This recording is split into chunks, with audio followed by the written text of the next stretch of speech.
আজকে আমরা এই কাস্টার্ডটা বানাবো হোলি স্পেশাল ফ্রুট কাস্টার্ড।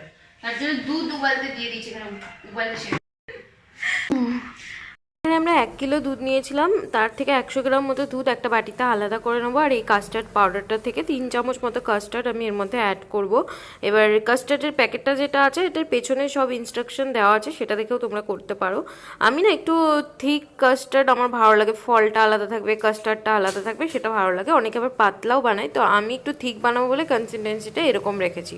আর এখানে ফলের মধ্যে আমি নিয়েছি আপেল, আঙুর, বেদানা আর খেজুরটা অপশনাল, আর মধুটাও অপশনাল। এগুলো আমি দিই, আমার ভালো লাগে দেখে।